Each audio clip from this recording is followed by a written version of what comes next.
first time actually going to a game for pleasure, it was through the Buccaneers program in Tyrone Keys. I was there. I went to my first pro game in 1969, man. And I never forget the opportunity that I had to take Ricky and his group to the game. I was in awe. That was very pivotal for me really believing that, hey, I can do something.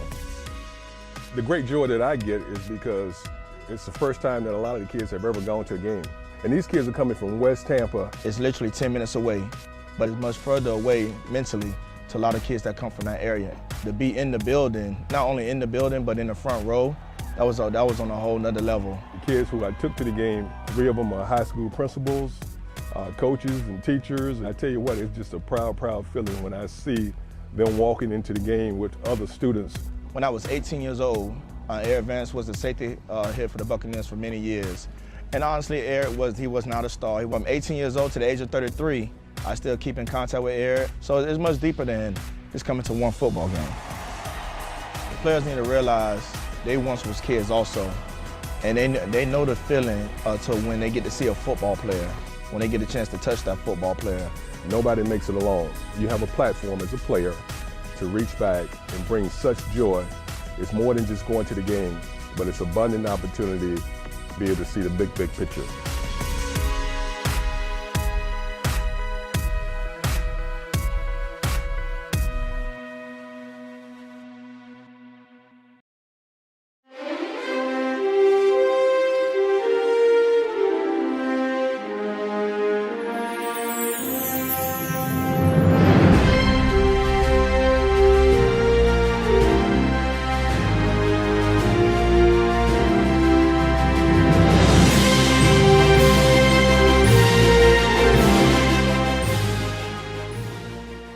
Just been with Eric Vance, seeing what he's doing, and I'm getting like a head start stuff I want to do. But all sport was very good. It's good to a lot of people. You know what I'm saying? It's something that I want to be in when I get older and after college, to be in an organization like that, because it helps you do things like this. One day somebody will replace you, where you guys are sitting, you'll come back and talk to kids.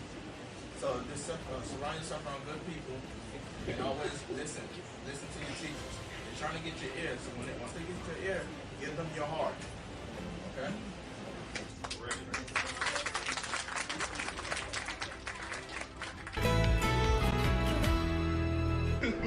Ricky Saylor spends a lot of his days telling teens about his life growing up in Tampa. It wasn't the best situation. When I was 4, that's the last time I remember seeing my biological mother. And I didn't see her again since I was 19 years old. He and his younger brother were raised by their father. My dad did everything he could to make sure that his boys was okay, but we had some real tough days and tough years. Years in which Ricky would often skip class, which led to trouble. My best friend was murdered at 24 years old, who was like my brother. My other best friend is doing 62 years in prison. Ricky stayed out of serious trouble thanks to a community of men who mentored him. One of those was Tyrone Keys, a former NFL football player. He said, "Hey, I came to the school to look for you, and I can help you go to college." Mr. Keys has had my heart ever since. Ricky went on to junior college and then transferred to Texas Tech to play football. He graduated with a degree in human development and family studies. Start working with kids right away. To follow the example of those who helped him, Ricky started Unsigned Preps in 2010. They help high school athletes get college scholarships. Student athletes like Antonio Nunn. Basically a second father figure, mentoring me along the way. And as you can see now, we still, connected. The grassroots effort has helped more than 350 students get to college. 90 have graduated. My heart does smile because I feel that I fulfilled the dream of every mentor and coach that I had. A dream that he is still living. I'm pleased, but not satisfied. But I know I'm blessed because I came from a rough environment and made it out with scars, but made it out. Scars that help remind him to reach back and give a hand up to help teens navigate successful lives.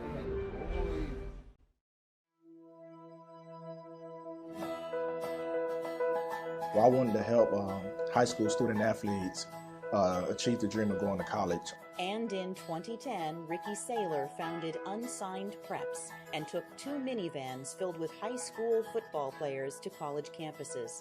During this now annual bus tour, they have the amazing opportunity to meet the college players and coaches, practice with them, and experience a new life. Some kids will get scholarship offers on that day. Some kids will get scholarship offers later on, but it sparked the brain for them to be able to go to college and achieve something that they thought was just a pipe dream.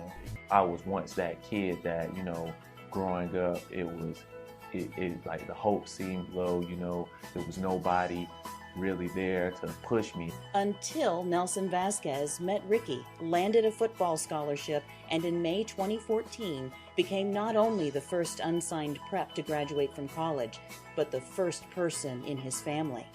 He is now a juvenile arbitration courtroom specialist, determined to pay it forward.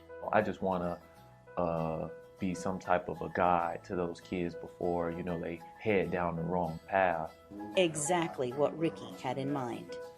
But the vision is for those guys to not only go to school and graduate, but be new leaders in the community.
A community quarterback is a person that unselfishly gives of themselves to make their community a better place to live.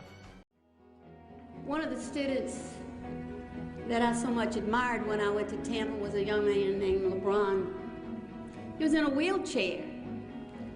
He had been in a terrible car accident, had a lot of adversity issues to deal with, and he told me this story while we were at Tampa Digital preparing some of these videos, that he had to stay in the hospital for a long time after this car accident. And he had a lot of nurturing at the hospital. The nurses were very good to him, as well as all the other people. But finally the day came for him to go home. And so he was sitting in his apartment in the dark, hot, wondering what's going to happen to me. Well, it just so happened that Tyrone and his wife had gone out to eat. And at the restaurant, they ran into one of his nurses who said, "We know a young man that needs your help." So he said, "Well, do you have a phone number?" So the nurse gave him the phone number, but they said, "We've been trying to reach him for quite a while, and the number doesn't work anymore." So Tyrone went home, dialed that number. It worked. This young man answered the phone, so sad and gloomy. And Tyrone said, "Hey, what you doing in the morning?" "Nothing." He said, "How about eating breakfast with me?" I said, "Oh, well, that's great." So the next morning, this young man who had nothing was eating breakfast with the Buccaneers. This young man won the Volunteer of the Year award with the Buccaneers this past year for his service with All Sports Community Service. One of the movers and shakers for the group is an inspiration all by himself. An accident the summer before his senior year of high school might have confined LeBron Saffel to a wheelchair, but it hasn't stopped him. He returned to King High School, where he was elected class president his senior year, and after graduation met Tyrone Keys. Now he heads up the Quest mentoring program at his alma mater. Will Allen from the Tampa Bay Buccaneers, he helps me run the program, and basically our goal is to teach students academic achievement. We're an extension of All Sports Community Service, which is ran by Tyrone Keys, and Sure. you know he's just been helping us. You know, this Christmas for the holidays, we're going to feed 100 families, and you know it's just going to be huge. It's the things that we're doing, and just trying to, like I said, inspire and motivate the kids, and help build the community. So today, LeBron is at King High School meeting with Quest students, an organization he heads up. The idea to help students find their way. Twice a week, Saffel and Gaines work together to keep Billy on his academic track. He has so much potential, but he doesn't see that in himself. He's been teaching me things that outside of the classroom that I know that I won't get in some of my subjects. And I want them to really, really understand the concept of giving back and helping someone else. And if they look to LeBron, they will see the power of love and hope and faith. What an example of the power of love. One teacher, one student, a future of many, many possibilities. Wow.